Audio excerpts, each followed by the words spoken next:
श्रीपाल और मैना सुंदरी का महान चरित्र चल रहा है। आज 9वां दिन है, उसकी आराधना है। तो जो नवपद की आराधना करते हैं ओली तप की, ये भी बहुत अद्भुत है। नवपद की आराधना से श्रीपाल ने क्या से क्या पा लिया, इतनी रोशनी, इतने उजाले, इतना पुण्य। नवपद की आराधना से सारा पाप मिट गया, कोढ़ का रोग ठीक हो गया, और जहां जिसको के ऊपर भी हाथ रखते हैं उस पुण्यवान के योग से और भी तर जाते हैं। तो ऐसा पुण्य का जागरण होता है। आज 9वें दिन की आराधना है।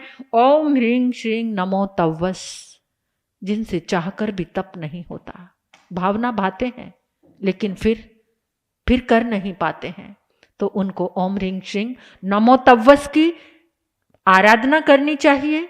तपस्वी का अनुमोदन करना चाहिए, तपस्वी की जय जयकार करनी चाहिए। जहां जहां तपस्वी हैं उनको वंदन करना चाहिए, तो उनके तप की जो अंतराय है वो टूटती है। आज जो खुले रूप से नवपद की आराधना करते हैं उनको 20 माला करनी है, 20 लोगस का ध्यान, 20 नमोतुणंग, 20 त्रिकुटों के पाठ से वंदन, और जो विधि से कर रहे हैं उनको 50 माला ओम ह्रीं श्रीं नमो तव्वस, 50 लोगस, 50 नमोथुणंग, 50 त्रिकुटों के पाठ से वंदन। और आज का जो धान्य है जो आयमिल वाले खाते हैं वो सफेद रंग, ओनली वाइट चावल, और चावल के जो फुलियां वगैरह बने होते हैं उसको ग्रहण कर सकते हैं। चावल की रोटी खा सकते हैं, बस यही खा सकते हैं। तो श्रीपाल और मैना सुंदरी के महान चरित्र में अपनी 12 वर्ष की यात्रा को संपन्न करके श्रीपाल अपने विशाल साम्राज्य को लेकर के आ रहे हैं और पहुंच गए वो उज्जैनी नगरी के बाहर। उज्जैनी नगरी के बाहर में जब पहुंचे तो चारों तरफ उन्होंने अपने तंबू लगा लिए। इतनी विशाल सेना, 9-8 तो पत्नियां थी उनके साथ, और इतने सारे राजे महाराजाओं का दान दहेज, इतना लाम लश्कर, इतनी अद्भुत सेना, ऐसे लगता चक्रवर्ती सम्राट आ गया है। पूरी उज्जैनी को घेर लिया। 12 वर्ष के बाद अब 7वीं का दिन है। श्रीपाल प्रेम से ओत प्रोत है और वो सोचता है कि चुपचाप, उसके पास हार था ना देवता का दिया हुआ, तो वो सोचता है कि जाके देखता हूं मेरी माँ कमल प्रभा और मेरी पटरानी पत्नी मैना सुंदरी का क्या हाल है। मैना सुंदरी तो बिल्कुल साध्वी का जीवन जी रही थी, प्रासुक जल लेती थी, एकाशना करती थी, भूमि पर शयन करती थी, सारी हरी कच्ची पक्की हरी सब्जी का उसने त्याग किया हुआ था। तो इतने समय के बाद श्रीपाल आकर अपने दरवाजे के बाहर खड़ा हो गया और अंदर मैना सुंदरी और कमल प्रभा, श्रीपाल की माता बात कर रही है। क्या बात कर रही है? कमल प्रभा रानी कहती है, मैना पता नहीं कौन सी बुरी घड़ी आ गई है, पूरी उज्जैनी नगरी को किसी चक्रवर्ती राजा ने घेर लिया है, अब तो ना जाने क्या क्या होगा। और मेरा लाडला बेटा भी पता नहीं कहाँ है। वो भी कहता था कि 12 वर्ष बीतने के बाद जो अष्टमी आएगी मैं उस अष्टमी पे आ जाऊंगा, आज सप्तमी तो हो गई। इतने में मैना सुंदरी ने कहा, माँ आर्त ध्यान मत करो, नवपद की आराधना पर भरोसा रखो। कितने भी राजा कोई भी आ जाए, कोई उज्जैनी का बाल भी बांका नहीं कर पाएगा, क्योंकि यहाँ नवपद की आराधना चल रही है। और वैसे भी एक बात और सुनो, मुझे लगता है कोई शुभ संदेश मिलने वाला है, क्योंकि जो मेरी लेफ्ट आई है, आंख है, वो फड़क रही है, ये शुभ शकुन है। ऐसा, इससे हमें सकून मिलेगा, ये अच्छा शगुन है। तो एकदम श्रीपाल ने दरवाजा खटखटाया और जोर से बोला, माँ माँ तेरा बेटा आ गया। जैसे ही माँ ने श्रीपाल की आवाज सुनी, पहचान गई, दरवाजा खोला तो माँ हैरान रह गई। श्रीपाल ने माँ के चरण पकड़ लिए। मैना सुंदरी ने अपने स्वामी के चरण छुए, पूछी सब बातें। वो कहते बाकी बातें बाद में करेंगे, मेरे साथ चलो। हार के प्रभाव से माँ को और पत्नी को लिया और जहाँ पर उनका तंबू था, खेमा था, उसमें आ गए। माँ को सिंहासन पर बिठाया। सारी रानियों ने आकर चरण छुए, चरण धोए। ऐसा सुंदर सौभाग्य के पल। अब श्रीपाल ने मैना से पूछा कि तुम्हारे पिता को कैसे बुलाऊं, क्योंकि उज्जैनी नगरी का राजा मैना का पिता था, तुम्हारे पिता को कैसे बुलाऊं? तो ऐसे बुला लो कि कंधे पर कुल्हाड़ी रख के और मुंह में एक घास का तृण लेकर, यानी हारा हुआ जैसे राजा होता है वैसे बुलाओ। दूत को भेजा। अब दूत को भेजा तो दूत ने कहा कि बाहर बहुत बड़ा चक्रवर्ती सम्राट आया है और आपको इस तरीके से बुलाया है। वो भी क्षत्रिय था लेकिन बूढ़ा हो चुका था। कहते मैं ऐसे हार मानने वाला नहीं हूं। जोर से उसने मंत्री को बुलाया। मंत्री ने कहा महाराज, बाहर नगरी की हालत देखी है, चारों तरफ से घेरा डाल लिया है, आप अकेले बूढ़े और इतनी जल्दी हम कुछ तैयारी भी नहीं कर सकते। इससे अच्छा है कि आप कंधे पर कुल्हाड़ी रख के चल पड़ो। तो चल पड़े। जैसे ही शिरपाल की और राजा आने लगा तो शिरपाल से बर्दाश्त नहीं हुआ। कंधे पर कुल्हाड़ी देखकर हारा हुआ एक वृद्ध पिता के जैसा ससुर राजा को, तो एकदम शिरपाल दौड़ा, उनका कुल्हाड़ी पकड़ी और उनके चरणों में झुक गया। राजा देखकर हैरान, ये कौन सा चक्रवर्ती है जो चरणों में झुक रहा? आपने पहचाना नहीं? मैना सामने आई। ये आपके वही दामाद हैं जिस कोड़ी के संग आपने मेरा विवाह किया था। पिताश्री देखो, कर्म और नवपद आराधना। अब तो आप प्रभु की शरण में आ जाओ। जिन धर्म को देखो आप कि ये कर्म क्या से क्या और धर्म की आराधना बना देती है। राजा बड़ा शर्मिंदा हुआ, हाथ जोड़े और शिरपाल के जय जयकार करने लगा।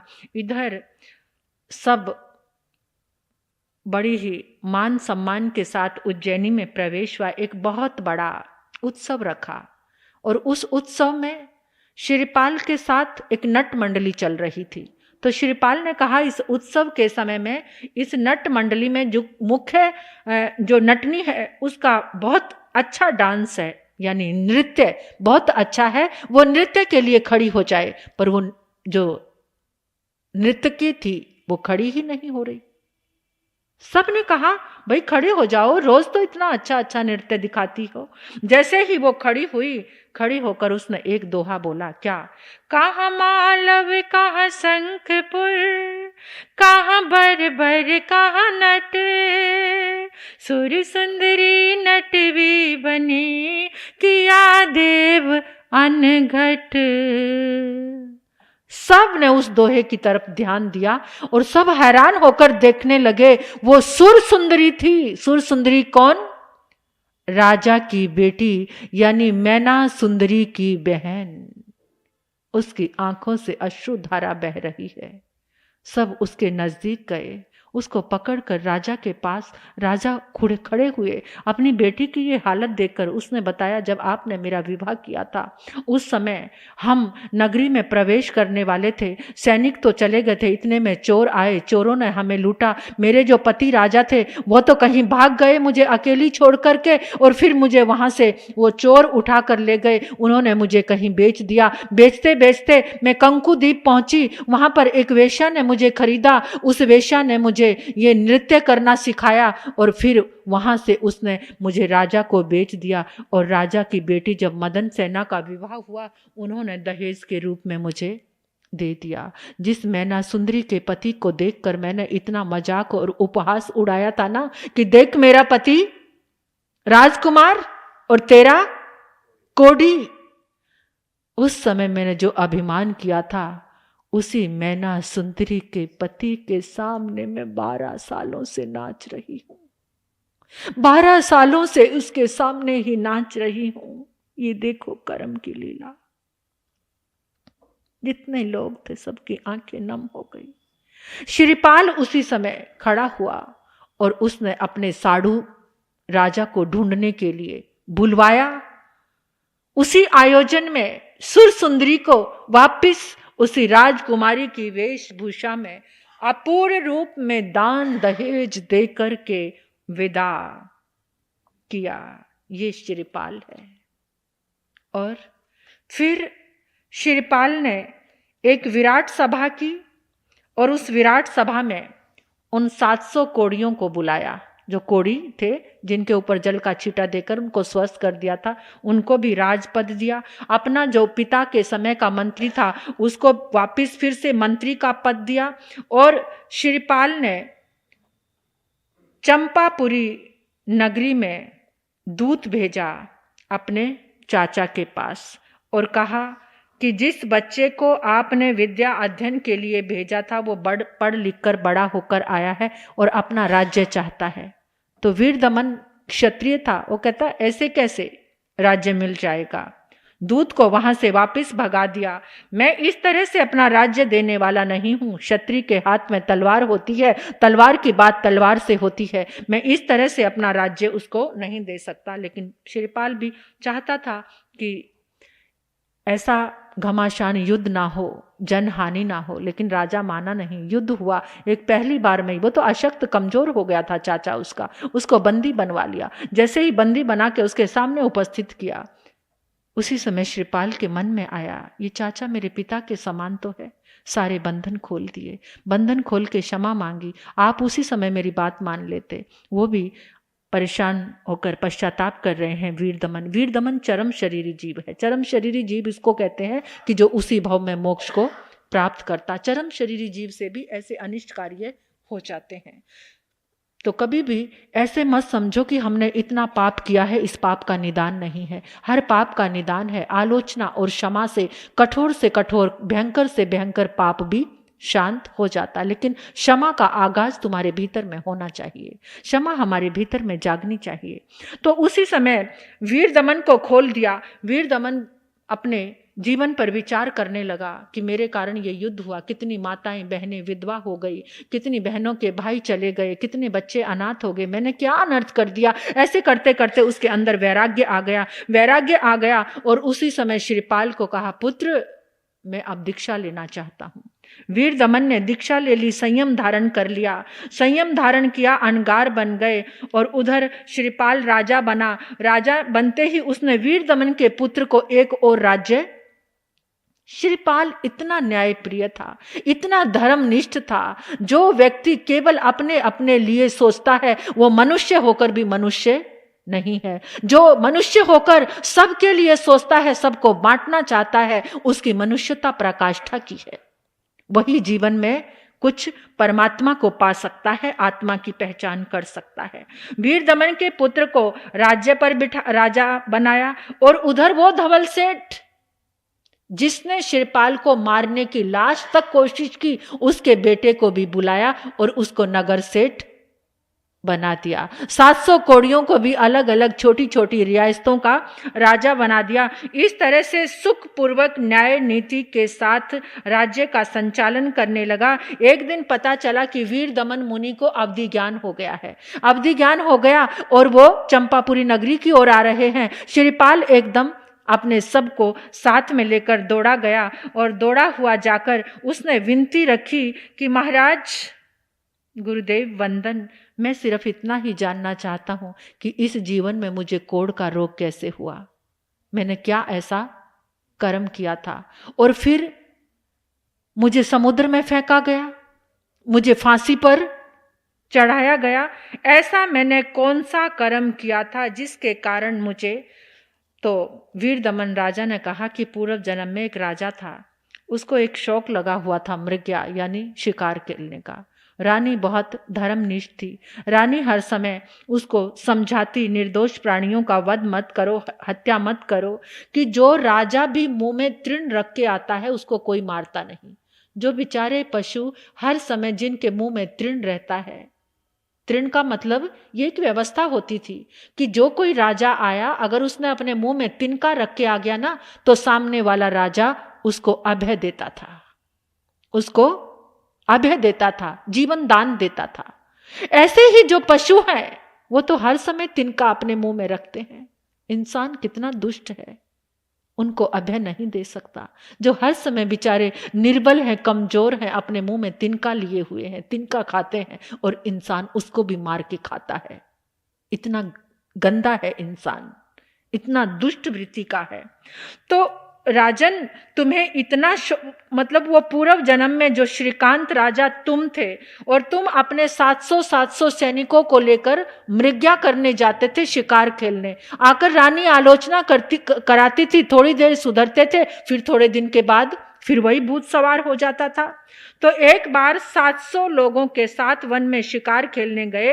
एक ध्यानी मुनि बैठे थे, लेकिन मुनि को कोढ़ का रोग था, तो सब घृणा से तुम सब ने बोला कोड़ी कोड़ी कोड़ी, और ऐसे करके मुनि को उपेक्षा घृणा करके, ऐसा कहने से तुम्हें और इन 700 लोगों को कोढ़ का रोग हुआ। और एक बार फिर तुम शिकार खेलने गए, लेकिन तुम्हारे अंदर एक खासियत थी कि सारी बात रानी को बताते थे आकर, और रानी क्या करती थी, तुम्हारी आलोचना करवाती थी। एक दिन एक मुनि को देखा नदी के किनारे बैठे, कुछ आव देखा ना ताव, मुनि को पानी में डुबो दिया। पानी में डुबो के फिर दया आ गई, फिर बाहर निकाल के बैठा दिया।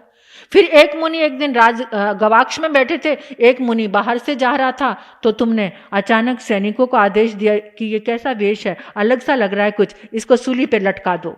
तो उसी समय रानी आई, रानी ने तुम्हें समझाया, तुमने मुनि को बचाया, क्षमा मांगी, यानी ये सब तुम्हारे साथ जो तुमने किया वो तुम्हारे साथ हुआ। तुमने मुनि को कोड़ी कहा, तुम कोड़ी हुए, 700 लोगों ने कहा वो कोड़ी हुए। तुमने मुनि को पानी में डुबाया, तुम्हें समुद्र में गिरना पड़ा। दया आई, तुमने बाहर निकाला, नौपद की आराधना से तुम्हारी भी रक्षा हुई।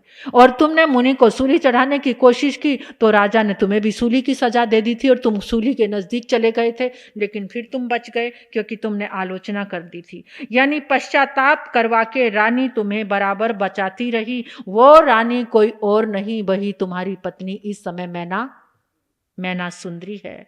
तो राजन, 9 पद की आराधना से, और एक तुम्हारा पड़ोसी राजा था, उससे भी तुम्हारी लड़ाई झगड़ा हुआ था, तो उसमें अब जो तुम्हारा चाचा बना है ये वही पड़ोसी राजा था। यानी सब कुछ लेन देन इसी युग में कुछ ना कुछ बनकर हमें इसी जीवन में मिलता चला जाता है। तो ये तुम्हारे पूर्व भव का वृत्तांत है। जैसे ही श्रीपाल ने सुना, श्रीपाल के मन में बड़ा वैराग्य जागा, और उन्होंने प्रार्थना की कि मैं मुनि तो नहीं बन सकता, लेकिन 12 व्रती श्रावक, आज मैं श्रावक के 12 व्रत अंगीकार करता हूँ। और उन्होंने अपनी धर्म ध्यान में अपने आप को लगाया, अपने पुत्र को राज्य दे दिया, और ऐसी धर्म आराधना करते करते श्रीपाल कहते हैं इस आराधना से वो 9वें कल्प में स्वर्ग में गए, और अनुक्रम से 9 भव यानी 9 भव करेंगे, 4 भव देव के, 5 भव मनुष्य के करके वो मोक्ष में चले जाएंगे। तो बोलिए श्रीपाल मैना सुंदरी की, श्रीपाल मैना सुंदरी की, 9 पद आराधना की।